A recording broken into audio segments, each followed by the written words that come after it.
When I speak to individuals from around the world who have different nationalities in them, I always find that there is this weighing up of what to say and when to say it. Much of it comes from history. Our families had to survive. They up and left the countries of their origin to move into another place just so that they can help and support their families to have a better quality of living. So many of us now are in that no longer survival mode, but moving into a thriving mode. But is that journey easy? I want you to meet this week's guest, Thaisa. She's going to share with her story, her journey. And I feel it's about a drop in the ocean of what she has gone through to go from surviving to thriving in her career. The interesting thing is this. Many of us would not have thought to have done that in that time period she found herself in. Enjoy this week's episode, and I look forward to hearing what your thoughts are at the end.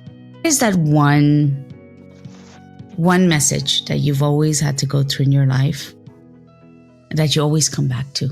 That's like, could be like your North Star. I don't know if it's a message as such, but I tend to always have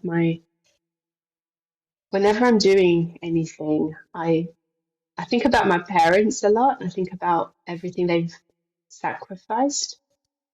And I think that has really helped me in many aspects of my life, because if my parents did it, if my parents moved over, from Brazil, left the jobs that they enjoyed doing, their careers, to start from nothing here. They didn't speak the language at the time. If they can do it, then I can definitely do it. So I think that's always something that I think about. So starting point was really your parents left Brazil without speaking English? They did. And were you born at the time, right? Yes, I was 8. Yeah. Oh, so you also didn't speak a lick of English? I didn't speak any English when I moved here. So it was, it was. What was that like? I didn't, when you're a kid, you don't realize how difficult these things are, or how it's sort of shaping you. But I remember it like it was yesterday, so there must have been very difficult experience, because I remember that time so much better than I remember what I ate for lunch yesterday, Yeah, I know that feeling. It stuck with me. I remember going to school on the first day and not having a clue like what any of the kids were talking about around me. Wow. It was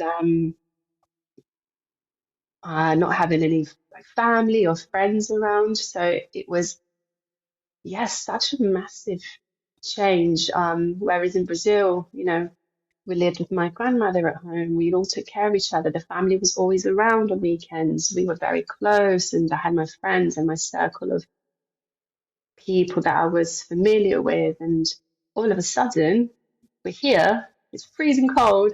We are coming home from Heathrow Airport at like 5, 6 in the morning. I can't remember exactly what time, but I remember it being cold.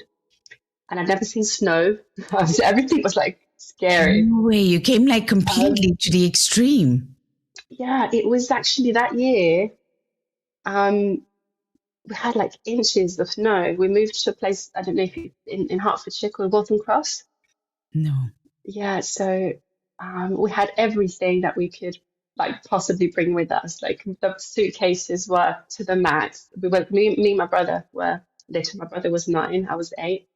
And I remember like it was all very heavy because my parents had as much as they could carry, and me and my brother had our little like bags and like suitcases to try and like help them. And yeah, so we moved to this house. My parents had already been here for 4 or 5 months actually before one of them came to collect us from my grandparents. So we had been living with my grandparents for a short while as well. So my parents could get settled before coming back for us. Yeah. yeah, it was all really alien to me. I could just remember looking around, like, who are these people? What is this language? Where am I going? Like the school, the new, the cold, like everything was new. And parts of it was really exciting. Parts of it was really exciting. But mostly it was a bit like, yeah, a shock to the system, I think. How did it go with learning English? I'm always curious because you're coming to a Mm. very different culture, because you go from lots of family living in each other's home, from what I gather. Mm. I mean, I lived in the Caribbean, so for me it was like homes are always open. You just strolled in, everybody Yeah. from whoever. And then you come here and it's just much more reserved and much more formal, I would say. And then Mm. here you are with no speaking English. So how did you digest it all? I remember seeing going to school, and we had an interpreter. That the school managed to get an interpreter for the for those the interview. It's like some kind of interview with my parents because we were joining school a couple of months late. I think it must have been November time or something. Um, and when I heard the guy speak Portuguese for the first time, I just remember being in shock. My parents always remind me of my reactions.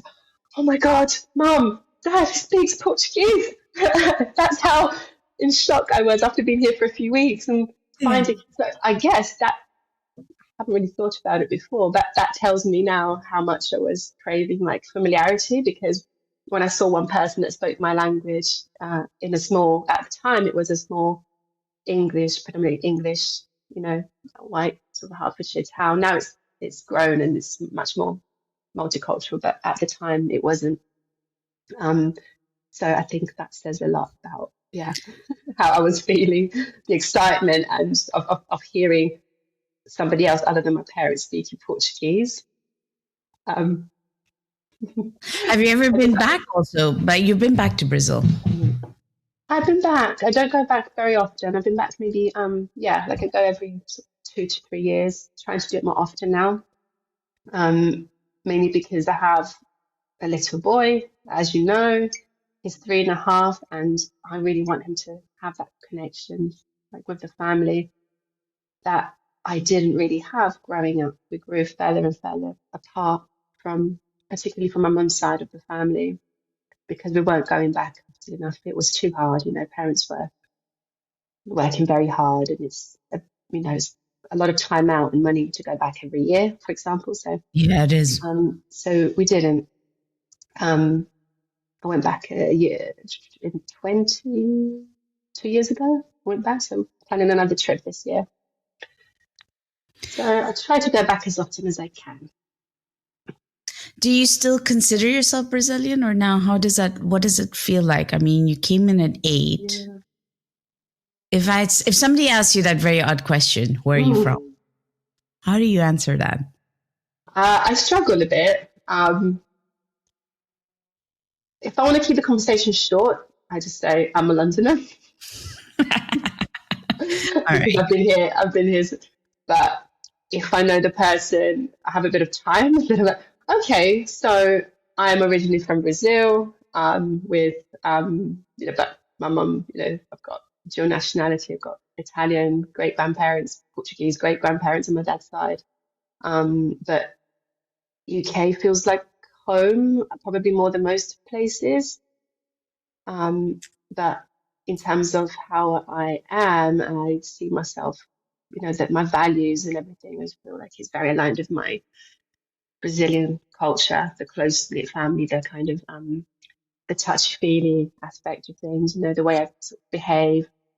It's I feel like I'm always in no man's land, if that makes sense. You probably Uh, can relate to this as well, can't you? I call it the canvas land now. It's like, who do I wish to be today? Which canvas do I wish to show up with today? Yeah, Because you're just so many cultures inside of you. and unconsciously, I find myself adapting the answer to depending on the person that I'm with, because it's just easier that way. 100%. No, actually, you said it better than anybody else that I've found. It's exactly that. You depending on the situation. Yeah, you do totally um, align to that moment. But then people don't get this part is that you're still yourself in that moment. Yeah. Yeah. I don't know if you've ever not been yourself. I mean, whenever you have a situation, you are parts of your different roots just coming together. You are. I think what I meant is that I'll reply in a way that is relevant to like the context of that conversation, I guess, to where you're from. Oh no, yeah, I'm from London, you know, or I try to gauge what it is that they're asking me and like read between the lines because people don't have time to like, where am I from? You know, I'm from Sao Paulo, but my passport is, you know, you've got English address, Italian citizenship, and my surname is all over the place with Italian, Portuguese. I sound like this. I sound like I'm from Hertfordshire, Essex, London, and South. It's people just can be a bit confusing for people, right? So I'm just Yeah, I know, but I like how you're saying it because sometimes, but I see how much people. I don't know. I noticed it here more, but it's only because this would be my second place. I lived here the yeah, longest, right? So in Curacao, when you say something, people will automatically wait for that extended version because they know you're yeah, not from one place. But over here, I find that became very, very aware that I have an extended version answer and I have a short version answer. But even my short version answer is because everybody also thinks I'm American. And I go, and I'm like, no, I'm not. And I shouldn't feel yeah. guilty about this either. So, you know. hmm So, yeah, I always find it a fascinating answer. What's the short answer? I don't think I've heard your short answer. Oh, I'm from Curacao. Yeah. But I don't say, you know, I'm from Curacao or I'm because in Curacao they say you de Curacao. And Mm, if I translate it in English, it's not like natives of Curacao. You say you're a child of Curacao. hmm And so you are in your head going, how do I answer this? And then but then what always with that question always goes, where is that?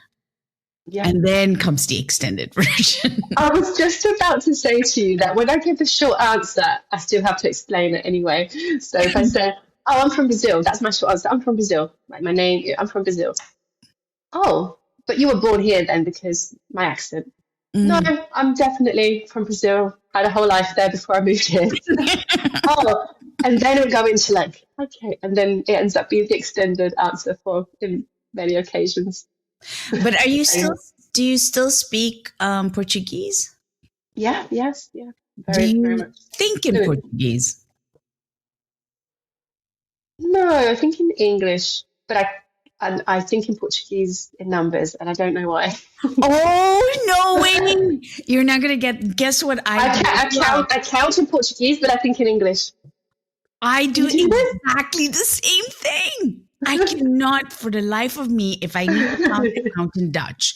I have to do my maths in Dutch because I somehow Wow. English I can do it, but it just I struggle. Oh my God, I thought I was alone and I was just a weirdo. You know, you're not I'll be alone in speaking that. English, and then if I happen to be counting out loud, I'll be doing it in Portuguese. If I'm counting always in, yeah. And I thought, I got what's that shouted. about? I got shouted for that just a couple of Did months ago you? by my aunt. She was like, "How can you speak in that language?" And I was like, "But that's my name. I cannot help it. I automatically Hmm. switch into Dutch, and it's just, but like There must you, be definitely something to do with that long-term memory of learning your numbers in your language, but I don't know.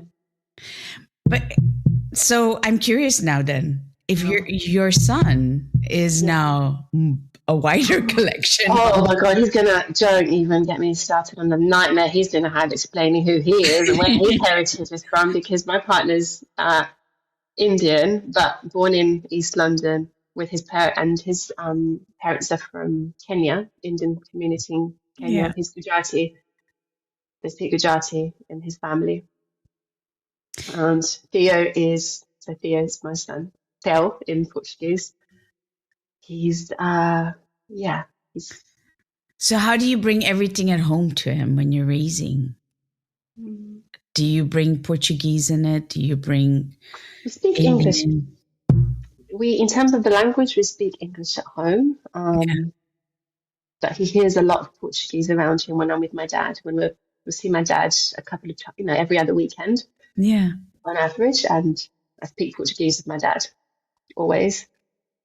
He hasn't learned anything yet, but I think I think he'll start to familiarize himself with certain conversations around food and, things like that, things that matter to him. But that's um, wonderful. yeah, it's lovely. I actually, well, yeah, and then my partner's family, they speak Gujarati when we go to, and we spend a lot of time, with the family, and the grandparents speak Gujarati as Have well. you ever tried speaking Gujarati? Oh, it's hard. No, yeah. Well, so Nitesh, my partner, he doesn't, he speaks it, but he doesn't speak it. He doesn't really like to speak it. I think that's a bit of a confidence thing. No, I don't know. He's fluent and he understands everything, but he only speaks English with his parents, whereas I speak Portuguese with my dad. So Theo gets less exposure to Gujarati than he does with Portuguese. Yeah, that kind of makes sense also. Yeah. I can relate to him because when we were raised, mom and dad spoke Sindhi and Hindi at home, So you kind of picked up the words and you kind of understood what they were saying, but then they would speak with us in English because we were learning 3-4 languages as well. So they never wanted to feel like they were over empowering us. But now we were like, I wish you forced us. But yeah, you can't ask that from them as well. So I do That's understand your husband's place from side of point of view. But I wanted to ask you a question because I know we're living in very strange times. And I find as a multicultural person, very more aware of the room. How do you feel that there's an added value to being all these different cultures to this polarized world? Or, well, polarized, I think the better word is sensitive. I don't think polarized, sensitive world.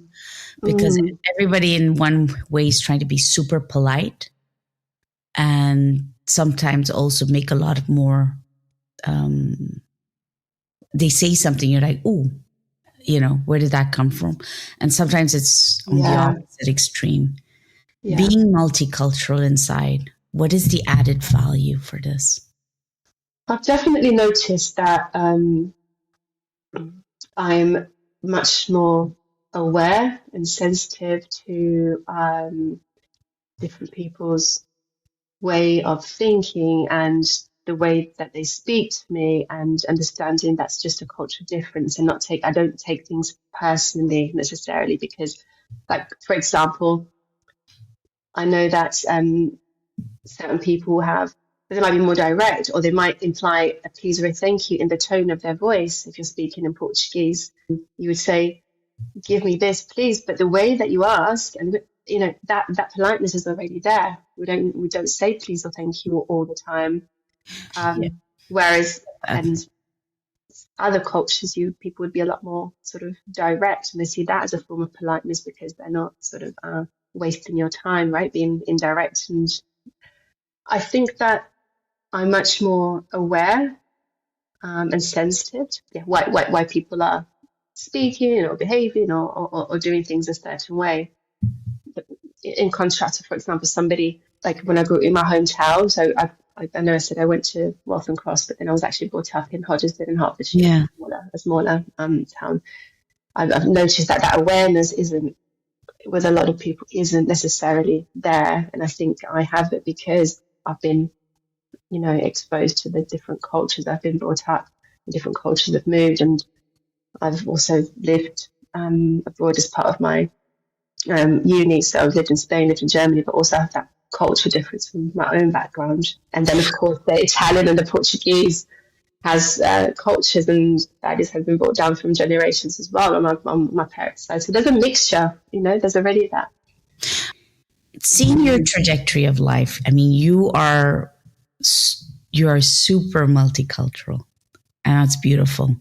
But is there a part of you that ever has that same or different kinds of effect on the well-being?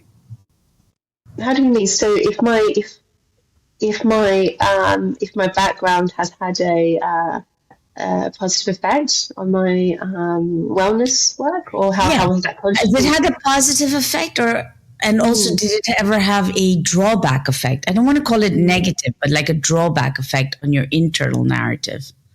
I'll give you an example. Code switching is something most individuals do when they are from different cultures, or they have to pick and choose who they are at home and who they are outside, right? So you have a persona at home.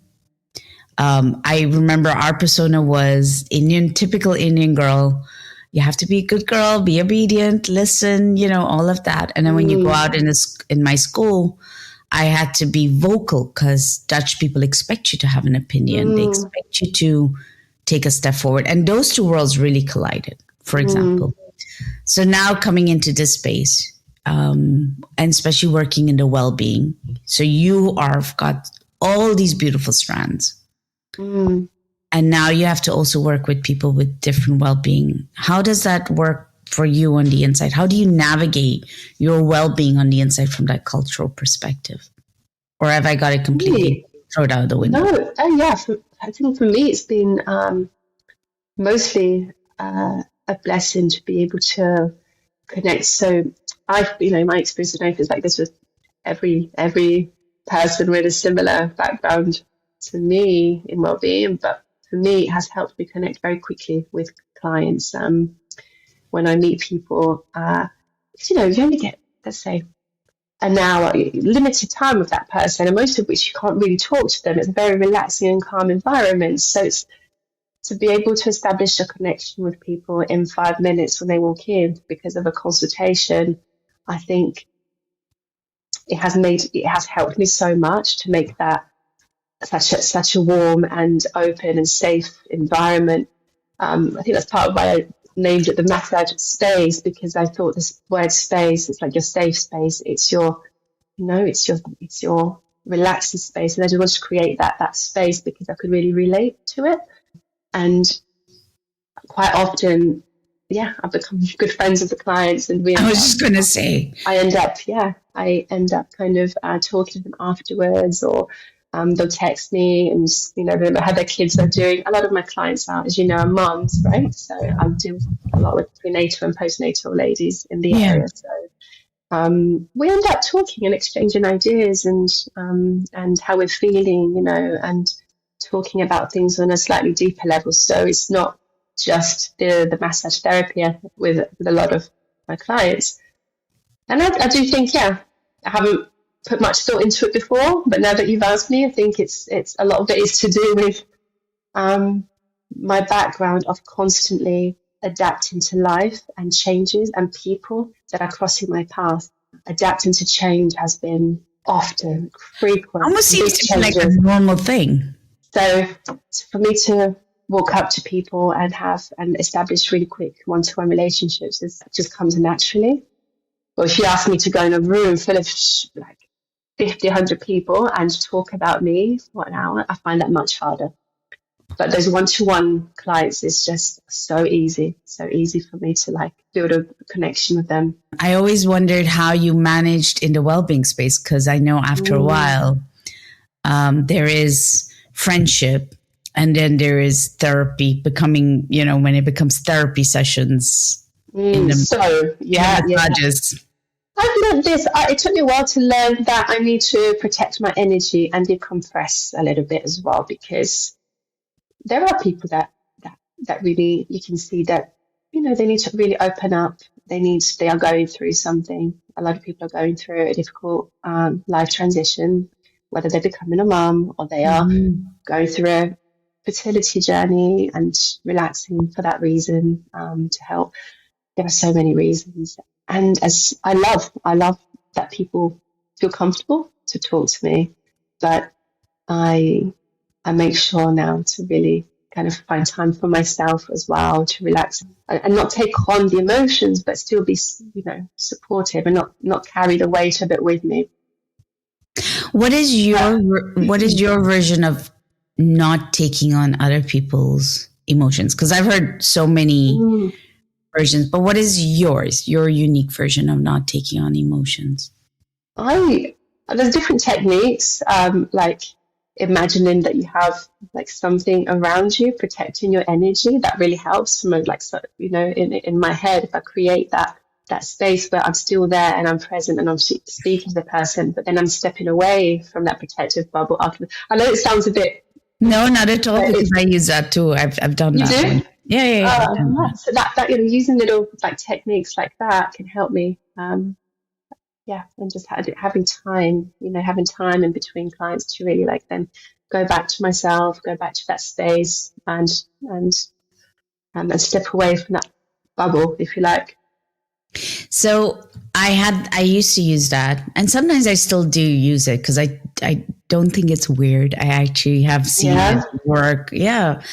So no, there was another one which sometimes comes to me. It's less. It's very different to what I've explained, but there's something that always pops to mind because one of the managers that I worked with when I was in a. We haven't talked about this yet, but I was in a corporate job for. I was in a sales environment, and very hardcore sales environment, and he would always say, "Right, I understand that everyone has their personal issues. You have your you know, all sorts of dramas going on at home. But when you're outside of the office, I want you to literally pretend that you're picking up your baggage and go step out there and drop it off. Literally, physically go through the actions of like picking up your baggage and putting it next to you before you open the door and you come into the office.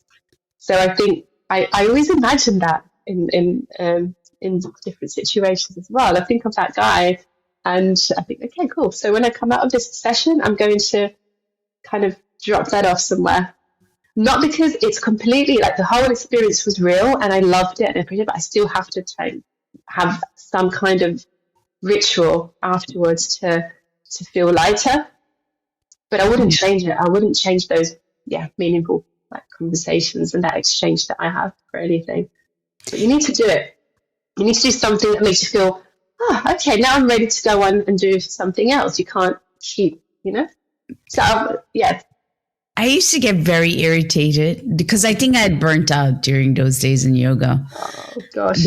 And everybody would say, you need to protect yourself. And I would ask them how, because I literally did not have the education to how to protect yourself. Because yoga tells you the opposite. It says, give service, do service. So you're always in service to the point that I went from confident to people pleaser. And so I had to reverse the narrative, which was weird. And I went to you reminded me of, I was in Spain and I ended up meeting Muji, who's one of these, like gurus in the Eastern philosophy. He does something called, Raja Yoga. So, and I remember sitting down and the one thing he said was, every one of your thoughts that's in your head, imagine you're at a hotel and it's in a suitcase. Put all the thoughts in a suitcase and just leave it there. And right now, that's all you need to do is just leave it there. Don't worry, you can pick it up. And I think when he said, don't worry, you can pick up your thoughts again after the session, allowed me to put it down. And that was one of those key moments in my life. And the other one I just recently have was, the responsibility called, whose task is this? So when somebody tells me their issues now, I go, is it my task to solve this? No. And so what I do is, can I create a space of encouragement for them to be who they want to be in this moment? So I no longer give suggestions or advice. What I do is I ask questions. Yeah. And that really helped me because I was like, that one of you putting the suitcase down, I was like, damn, I wish I had those, back in those days. Yeah, no, I didn't. I remember it from those days, but I didn't apply them. I wasn't good at applying anything up until probably the last couple of years. I've learned to do that, and I've also been much better at having boundaries and saying no, because You mentioned people pleasing. That's been me for a long. It was me a long time, and even now I see it a lot. I want everyone to be happy, but what I'm realizing is that when I'm saying no to the right things, it's a yes to other things that are more aligned. Does that make It took sense? you a while, right? Because it took me a while. Yeah, whoa, like now, it's only now. I'm like, no, I can't do that. No, I'm not going to squeeze, this clients into my family time because, I used to, I don't know, I'm not ashamed to admit it, but I do think that at points of last year, I was, I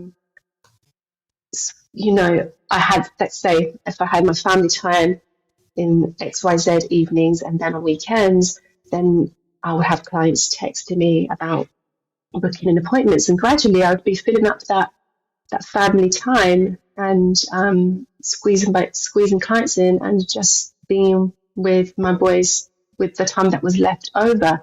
And I was feeling really bad as a result of that. Because it wasn't aligned to this, like my values. I've always said my family is my family, like is above everything. I'm going to see Theo grow up once. We're probably not going to have any children, any more kids, and I want to be there and I want to be present. And if Wednesday, Thursday, Friday evenings are time that I'm at home, and Saturday afternoon and Sunday, I need to keep that and schedule it in. And I've been good at doing that more recently. Was there a particular moment that made you realize that you had to do that? There were weeks that I was just so tired and fatigued from trying to manage everything. And I found myself not having as much patience. They say if I'm getting my little boy ready in the morning, I was like trying to get things done quickly to take him to nursery and feeling extremely guilty that was the result of me doing too much that week and saying yes to too many things and too many tasks. I'm going to ask you a question. Maybe I'm off, but if in that moment, did you ever resent what you were doing? Sometimes, yeah. Yeah, I think I had feelings of resentment, but I don't know if it was what I was doing. I think it's how I was doing it. Okay. Yeah, I think I was like, I need to get my priorities right and manage, and if these are my values, that needs to be reflected in my actions. It's quite easy to say, oh, I'm family orientated, I am a loyal person, or this and that, which is how I've always sort of like seen myself. But I think there were moments that I didn't feel like. You're picking up on something very interesting, and we'll, in that sense, also touch upon how you were also in the HR, because you went from a professional life, from a professional career into an entrepreneurial career, your own job, right? So you start defining it on your terms. And I find that people don't realize how much more that takes from you. They don't. Because you're a businesswoman. And I think you got your child also while you were being in a business. No, it was before. So it was during my maternity leave that I retrained as a massage therapist to leave. And then I went back, I got a promotion. And then I decided that maybe I'll be fulfilled. Maybe I'll find some purpose. Then I went back for 6 months or 8 months and decided that actually the massage therapist wasn't just going to be a hobby or a side job or something. It was going to be something that I wanted to go all in with and really, really try. So what was that moment where you were sitting in HR, you go back, you start realizing this is not it. But there must have been something that for you to realize this is not it, but this is it. There must have been a period in that life where it felt chaotic between these two decisions. Okay, yeah. Because you're here with a baby and you are telling your financial security. So the feeling had been there for a while, but I think the moment that made me realize was when I went back, because I went back to a good job, a Yeah. promotion. I was now managing a team across. I was promoted to a nice position, and I thought, if I'm here in an even better position, having come in, having returned from maternity leave, and I'm still really not fulfilled, and I still don't need to have this calling that I need to be doing something else, then then something's not right. I had Theo as a newborn at the time, and I think having that promotion where I thought, it's not matching expectations of how I felt, how I thought I would feel coming back, plus having Theo, something kind of changed inside me that I needed to do something differently, change my life completely, and be a person who's a happier and more fulfilled person in order to Hmm. be a better mum as well. So I think there was almost like I was also going through this crazy identity crisis. I think I'm like, I can okay, I've got to a imagine. new job, just coming out of the pandemic, right? So Thea was born in August 2021, and I remember his first week that the dads were allowed in the hospital. I was very grateful for that because I was terrified of him not being able to come to hospital with me. And Wow. so I've gone back and I'm like, oh my God, like, who am I? I'm not, everything I was struggling. I was really struggling with that becoming a new mom, and the world has just opened up, and all of a sudden we're kind of out there. And I had, yeah, I just needed to change my life to be happier, and part of that was leaving the corporate world and doing something that I was happy with. I wasn't sure, and I think I wasn't sure if I didn't know that I was going to leave. I thought this could be something that will happen in the future because, of course, I had already Yeah. retrained. But I thought maybe this could be a hobby, and I'll just see how it goes for like a year or two. Maybe I'll see a client here or there. I'll meet some clients on weekends and when I have a little bit of spare time. But when I went back, I had to like really, really speed that up. I was like, no, I need to go. I need to go and do something that I find really fulfilling. And having experienced pregnancy massage, my partner got it for me when I was going through a lot of aches and pains during my pregnancy. I loved the connection that I had with my massage therapist, and she was lovely. And I was like, maybe this is what I could do. I love it, the way that she helped me, both physically and emotionally. It was part of my inspiration as well, and I wanted to, to give that a try as a hobby, as a side job, whatever. I wasn't taking it too seriously. I find it amazing, but what I just struck me while you were talking was that's actually quite big because this was not far that was into the pandemic. And there was the lost touch because connection, people couldn't touch one another, hug one another. The social distancing was there. I mean, it seems like a way in the past, but a lot of people still experience this oddness of being touched or being feeling that human connection. So you're really touching on something. I was like, it just hit me. I was like, that's huge. I think we sometimes forget how much of an impact it has had in all of our lives, right?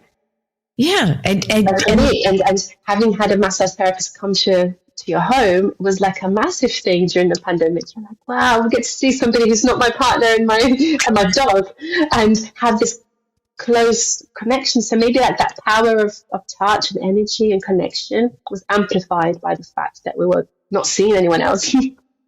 I'm just like, it just struck me. I was like, oh my God, this is not it's not a small thing. And I do think working in I find the well-being space now, I see a lot of people who are anxious, lonely, struggling to communicate, struggling to say how they feel on a very small level. So I can imagine why it's so necessary to have massages. But I find that you really went from very corporate, very into a very feeling. And that's like one direction into the other. I'll tell you what, yes, it's funny because it can be in a really large corporate company, but when you're part of a recruitment team, it's a bit different. They tend to be, so most of us in the recruitment team have had an agency background. Most often people have an agency background before they transition into an internal HR team in the recruitment side of things. So it was very casual. It was very fun. We were all friends, and it was a really nice environment. Of course, yeah, you're still part of a larger corporate company, but the culture of my recruitment team was just, we were friends. We'd go out, we'd go out together and see each other after work. It was, it wasn't just work. It was, it was.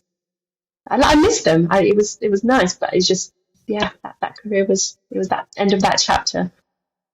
So looking at your whole life, because you've lived through so much, were there parts of your life where you were challenged, that you felt, I don't know how I'm going to go through this? Which one was, I know you have many, which is the one that was that was the greatest gift, actually? I don't want to say lesson, because I always think there's a gift. What was the greatest gift in the hardest moments? If you don't mind me asking. No, I love the question, but you've made me pick one, and quite a few sort of sprung to mind. It would have to be I get emotional talking about it. My son, and having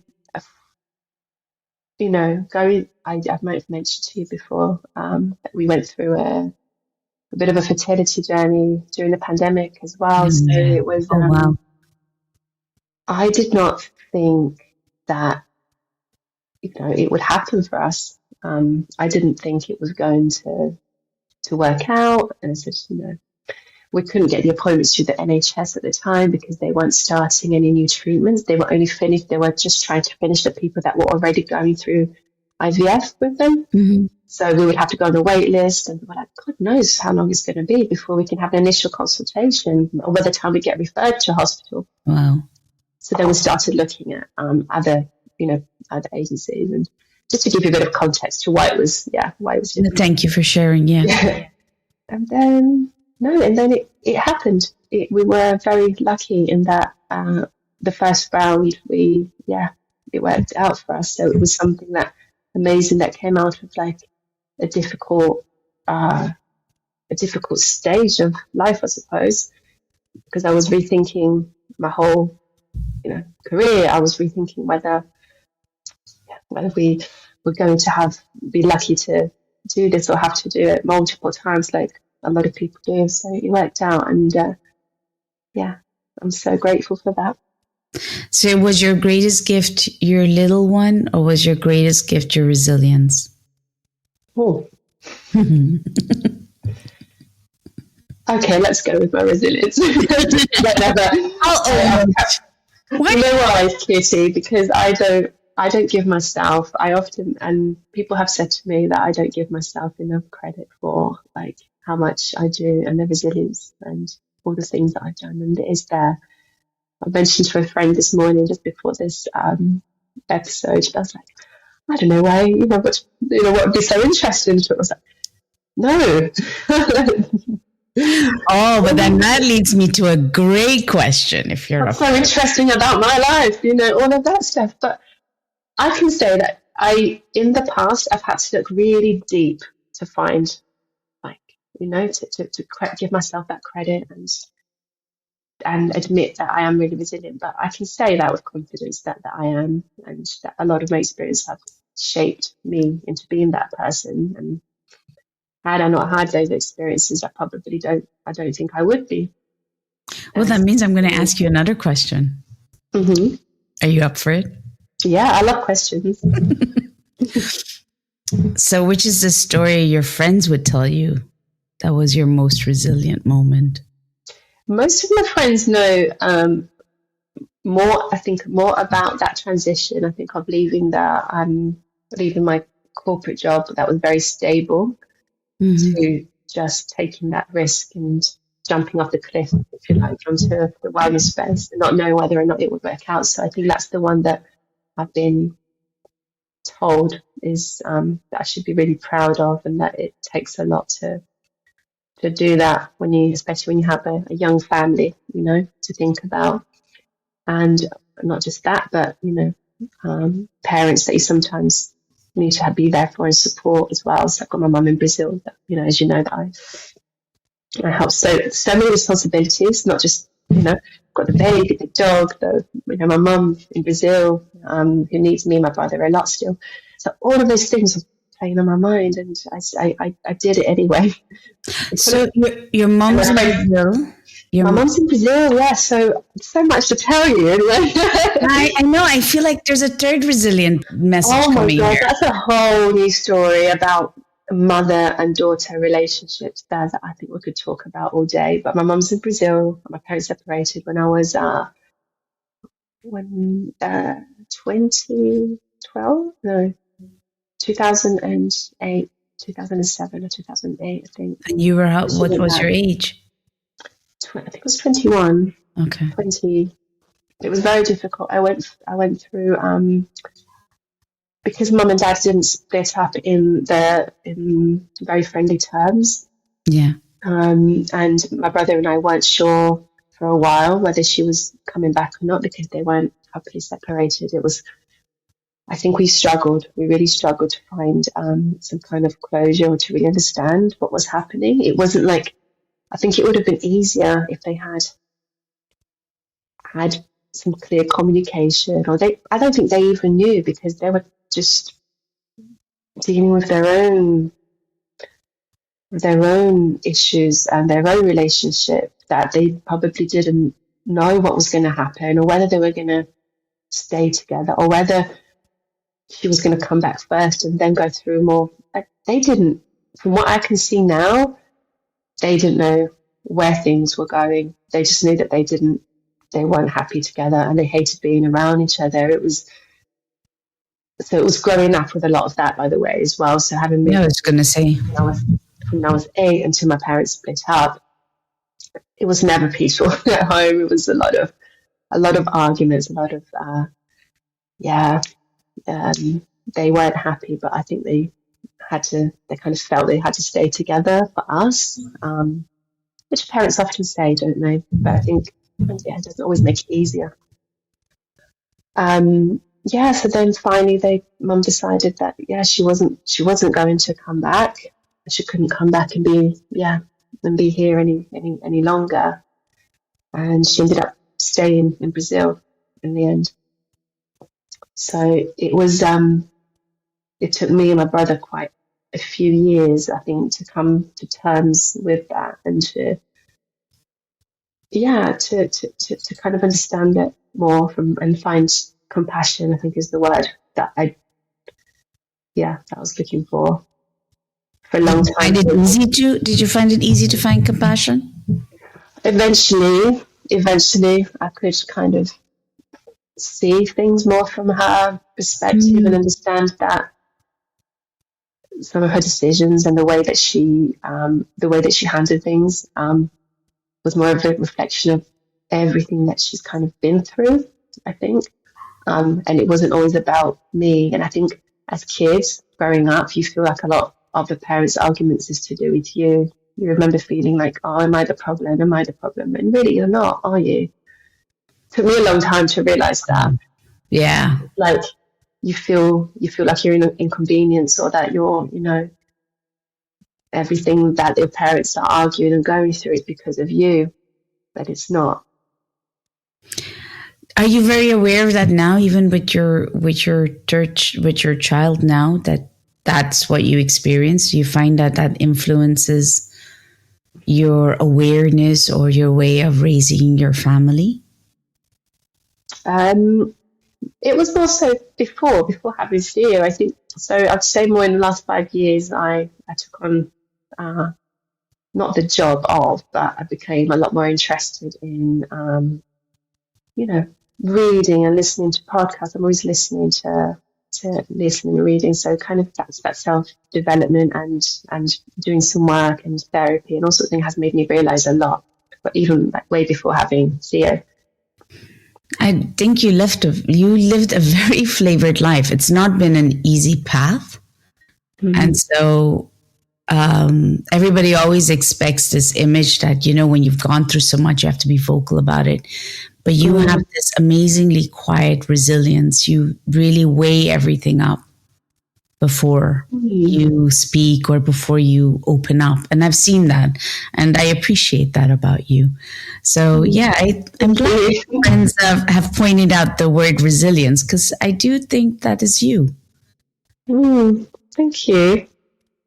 It's not always easy, I think, making yourself that vulnerable, but I have found that when I do, I know that it's probably helping somebody as well, to understand themselves and to find courage and to if it helps anybody, then yeah. All right, so then these are my ask as we round up this with all that we spoke about in your journey. What are the three things you'd like to impart for someone when they're faced with uncertainty, when they're faced with I don't knows, when it looks complicated? What would be your three things that you would like to share with them? I always say that everything is temporary, right? I always say, like, when things even applies to when things are really good as well. when you're going through moments of doubt or hardships or something's really challenging, it's just remember that tomorrow's another day, and nothing is permanent, and it will get better. For me, anyway,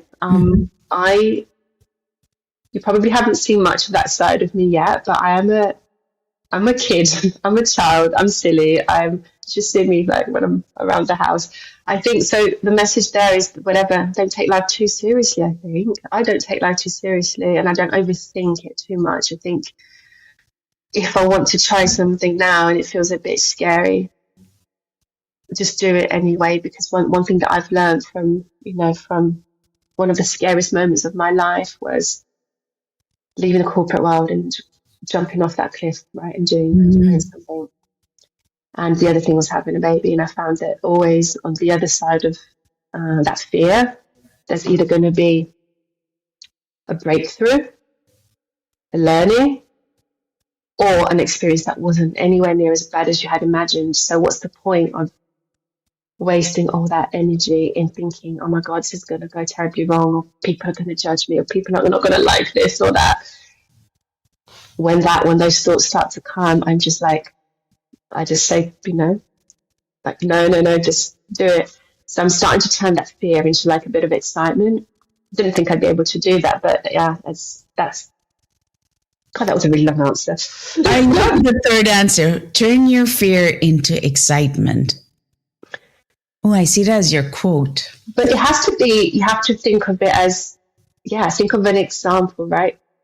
Because sometimes people might not be able to translate that into, but how can I just turn it? So you have to think about a time when something felt scary, and then what was the outcome? Was it as bad? No, probably not. 90% of the time, it really isn't. And now I think, God, all those years, all those thoughts, all that stuff was like, nothing was as bad as I ever thought it would turn out. Most of it, if it didn't turn out great and I didn't get the results I wanted, it was still a learning, so it's still a positive. I think I'm going to leave it with just these three tips. They're the best ones I've heard in a long time. Oh, really? And your final one is a great one. Yes, because you don't hear somebody tell you often, turn your fear into excitement. There's always something on the other side of fear, and here's what it is. People will cliche it and say, there's always something on the other side, but no one will ever tell you or break it down and say, well, it's this, or this. So thank you. Thank you. Okay, so before I share how I felt about this recording, did you subscribe, or can you share it out with someone who will really benefit from this recording? Now, what did I think about it? I loved how she touched upon the turning your fear into excitement.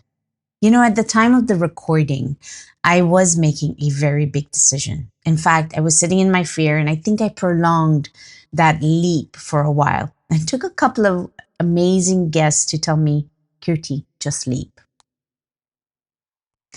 Thaisa did the same thing for me. Turn that fear into excitement. And I did take the chance. Let's see what turns out. So I have a question for you. What is it that you fear?